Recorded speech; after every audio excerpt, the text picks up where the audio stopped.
हिंद। आज के विषय में समझेंगे इजराइल ना सिर्फ बदला बल्कि कब्जा करने की स्थिति उत्पन्न कर रहा है। दरअसल जब आप यहाँ एक ऐसे आर्टिकल देखते हो जहाँ मात्र 6 दिन के अंदर 6000 बमों की बारिश कर दिया गया है गाजा में, आखिर ऐसी कौन सी स्थिति आ गया कि अब बदला लेते लेते अचानक इनका मूड सरक गया कि अब वो कहने लगे हैं कि भाई साहब अब वक्त आ चुका है कि हम इनके ऊपर पूर्ण रूप से नियंत्रण लेंगे। तो आइए इन सभी विषयों के ऊपर चर्चा करते हैं। इतना ज़्यादा मूड इनका खराब हुआ कि अब यहाँ आप एक ऐसे आर्टिकल को भी देखते हो जहाँ करीब 1.1 मिलियन की बात की जा रही कि इतने जो आबादी हो गाजा के लोग, भाई साहब साउथ की ओर भागो वरना क्या किया जाएगा। आप इसके आधारित में समझ ही सकते हो और इन्हीं चीज़ों के ऊपर आज हम लोग डिस्कस करने वाले हैं। लेकिन किसी भी मुद्दे को समझने से पहले कुछ हमारे मन में प्रश्न आना चाहिए ताकि आप इन चीज़ों को बारीकी पूर्वक गहराईपूर्ण समझ पाओ। ये कि क्या इजराइल गाजा में छुपे हमास आतंकी संगठन को मिटाते मिटाते क्या ये भूल जाएंगे, क्या निर्दोष लोगों की भी हत्या ये कर लेंगे, इनके बारे में हम लोग चर्चा करेंगे। साथ ही इजराइल हमास वार में अभी तक का क्या अपडेट है, मृत संख्या के बारे में हम लोग चर्चा करेंगे। और साथ ही विश्व के बाकी देशों में क्या प्रभाव पड़ सकता है, मतलब अच्छा गुण आएगा या फिर नकारात्मक ऊर्जा उत्पन्न होगी पूरे विश्व लेवल में, ये समझने वाली बात होगा जो कि हम लोग वीडियो के अंत में समझेंगे। तो आइए शुरू से समझते हैं कि आखिर अभी का फिलहाल अपडेट क्या है। यहाँ आप देखते हो करीब बीते कल का अगर मैं बात करूँ तो इजराइल और हमास की वार जो कि आपको पता है कि 7 अक्टूबर से स्टार्ट हुआ था, जब हमास जो कि फिलिस्तीन आतंकी संगठन माना जाता है, ऐसे विषय में उन्होंने 5000 रॉकेट हमला की ओर से अटैक किया इसके ऊपर। और उसके बाद जब वार शुरू हुआ तो उस दिन हुआ था 250 की मृत्यु, लेकिन धीरे धीरे 500 फिर 700 फिर 1100 फिर 1900 और आज जब आप यहाँ पे देखते हो अपडेट जो आज का आखिरी अपडेट माना जाएगा, यानी कल ही का आर्टिकल मैं दिखा रहा हूँ आपको, जहाँ करीब 3200 लोगों की मृत्यु बताई जा रही है मिला के। अब हालात यहाँ इतनी ज़्यादा बुरे हो चुके हैं कि अब लोगों में काफ़ी ज़्यादा डर हो चुका है। अब देखो होता क्या है कि अगर आपके अगल में ये है, ठीक है, और बगल में अगर आपका सी है तो लोग आपको बी समझेगा, इस पर कोई शक नहीं है। बात ये हो रहा है कि जो हमास के आतंकी है ना वो लोग दरअसल बी बन के बैठ चुका है। और ऐसे विषय में वहाँ जो गाजा पट्टी में लोग हैं वो ये सी के मामले में आ जा रहे हैं। इन लोग को भी कहीं ना कहीं इजराइल लपेट लेगा, ऐसा ही कुछ अनुमान लगाया जा रहा है। और आप देखते हो देश विदेशों के कई सारे आर्टिकल इनके ऊपर लिखे जा रहे हैं, आए दिन आपको देखने को मिलता है। लेकिन मैं थोड़ा पीछे की अगर मैं बात करूँ तो हमास के ऊपर ये पहली बार वार नहीं है इजराइल का। दरअसल 2005 तक इनका नेतृत्व हुआ करता था, 2007 के पहले इनका नाकाबंदी भी हुआ करता था, जिससे गाजा काफ़ी ज़्यादा वहाँ पे जो हमास का नियंत्रण है वो काफ़ी ज़्यादा दुख था इस चीज़ को लेके।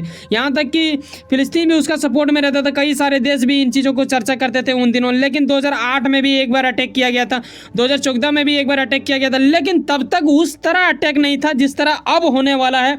क्योंकि जब आप यहाँ ये देखते हो ना भाई साहब, वहाँ के लोगों में इस कदर मतलब डर मिट गया है, डर मिट गया क्या उन लोगों के अंदर, मैं बोल रहा हूँ आतंकियों के अंदर डर मिट गया और बाकी लोगों के अंदर डर जग गया।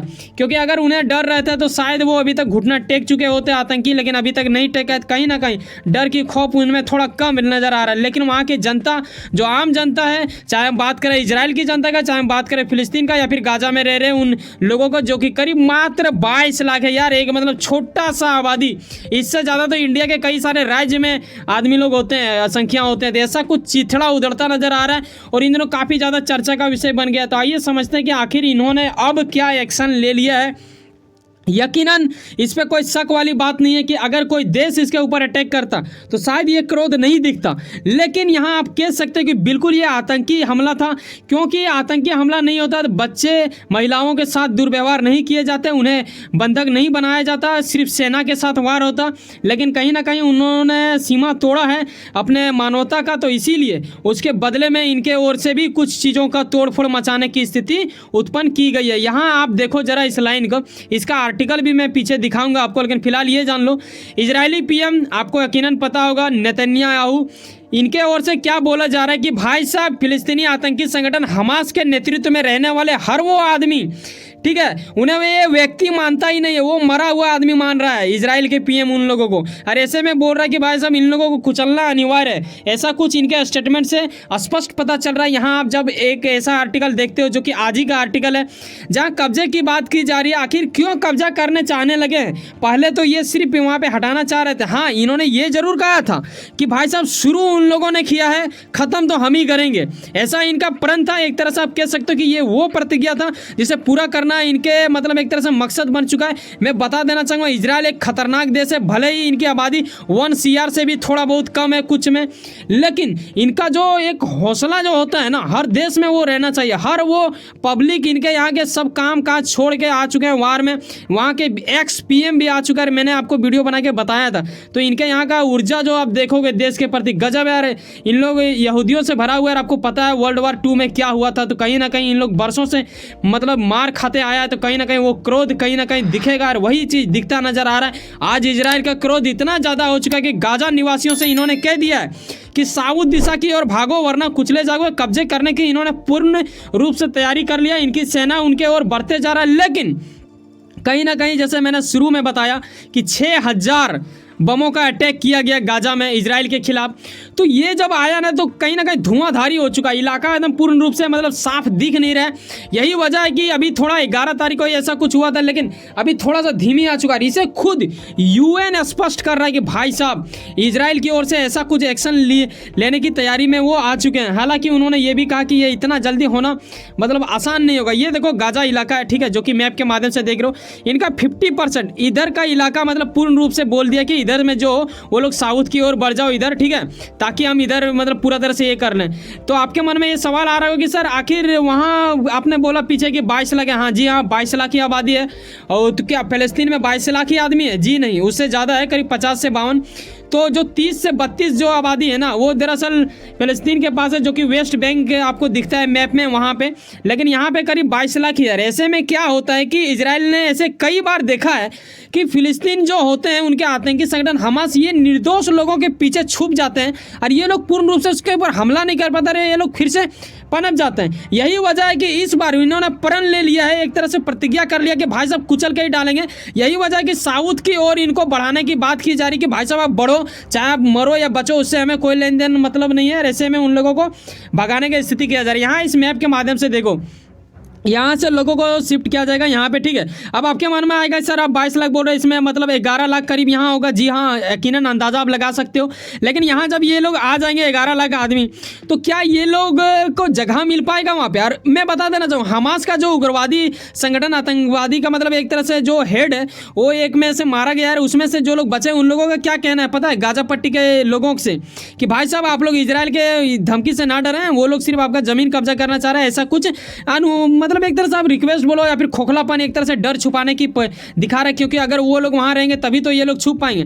बता देना चाहूँगा इन लोग इतना ज़्यादा चालाक है कि ज़मीन के अंदर इन लोग गड्ढा बना के रखा है, ठीक है, ताकि उसके अंदर रह सके, बहुत लंबा चौड़ा बना के रखा है। इसीलिए इजराइल ने सोचा है कि इस बार मतलब पूरा तरह से इसको नष्ट करना है। कहीं ना कहीं इजराइल का एक पुराना एक तरह से आप खेला समझो इनका, जिस भी इलाके में इन्होंने कब्जा किया, वैसे तो इन्होंने पीछे वो इतिहास पलटोगे बहुत जगहों पर इन्होंने कब्जा किया था उनके इर्द गिर्द में, लेकिन इन्होंने फिर छोड़ दिया था।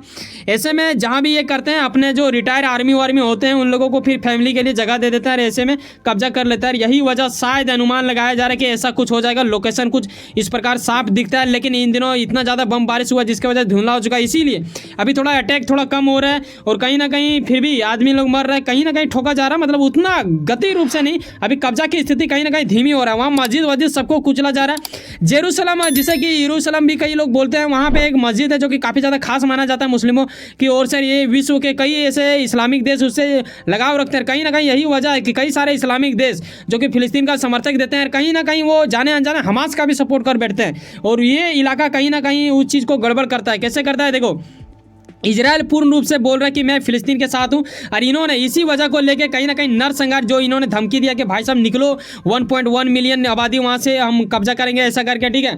कहीं ना कहीं इस चीज़ को अनुमान लगाते हुए इन्होंने इसके ऊपर आरोप लगाया कि नरसंहार। लेकिन बता देना चाहूँगा ये उन्हें तब भी बोलना चाहिए, कहीं ना कहीं मानवता के अधीन मतलब क्या बोलेंगे खिलाफ, यार अधीन तो होगा ही नहीं। अधीन जो होगा वो तो अलग है, कुछ ना कुछ उनके अधीन भी होते हैं, कुछ लोग कुछ इनके खिलाफ भी होते हैं। ऐसे में इस टाइम ईरान चुप रहा। जब इन्होंने शुरू में हमास ने वार किया उस टाइम इनको मज़ा आ रहा था, लेकिन अब जब ये करने लगे गाजा से इनके ऊपर इजराइल, और फिर यहाँ पे मैं बताना चाहूँगा ईरान वही ईरान है जो लेबनान में बैठे एक हिजबुल्ला जो कि संगठन माना जाता है, आतंकी संगठन, जिस प्रकार गाजा में हमास है। यहाँ मैंने आपको बताया भी था पिछले कुछ दिनों पहले, जब मैंने यह स्पष्ट करके बताया कि कैसे लेबनान कंट्री के एक दिग्गज संगठन संगठन जिसे हिजबुल्लाह के नाम से जाना जाता है, ये हिजबुल्लाह संगठन बिल्कुल गाजा का सपोर्ट कर रहा है। ये भी पूर्ण रूप से टूट पड़ा है, ये भी वार कर रहा है। आज ही का अगर मैं अपडेट बोलूं तो एक आबादी इनके ओर से मारा गया, हालांकि इनके ओर से उसे भी कुचलने की तैयारी कर लिया गया है, जो कि काफ़ी बड़ा ये माना जाएगा। लेकिन ऐसे विषय में मैं, जैसे कि मैंने आपको बताया था कि मैं पीछे दिखाऊंगा ये आर्टिकल, यहाँ आप देखो स्पष्ट ये बोला जा रहा है, ठीक है, वहाँ के पीएम यानी इजराइल के पीएम की ओर से, नेतन्याहू की ओर से, कि भाई साहब ये ना वहाँ के लोगों को आदमी मानता ही नहीं, ठीक है, मरा हुआ आदमी मानता है, और ऐसे में ये कुचलेगा। लेकिन गजब का एक तरह से, जैसे कि हौसला मैंने बताया पीछे, इनके पता है पक्ष विपक्ष, जैसे मान लो कि यहाँ पे हमारे इंडिया में भी बीजेपी सरकार है, लेकिन विपक्ष वाला शायद ऐसा कुछ हो तो उतना सपोर्ट नहीं देगा, लेकिन इसका यहाँ पे एक आपातकालीन संगठन बनाया गया, एक तरह से आप कह सकते हो गठबंधन बोलो या संगठन बोलो, जो भी बोलो, लेकिन देश का एक प्रेम झलक रहा था।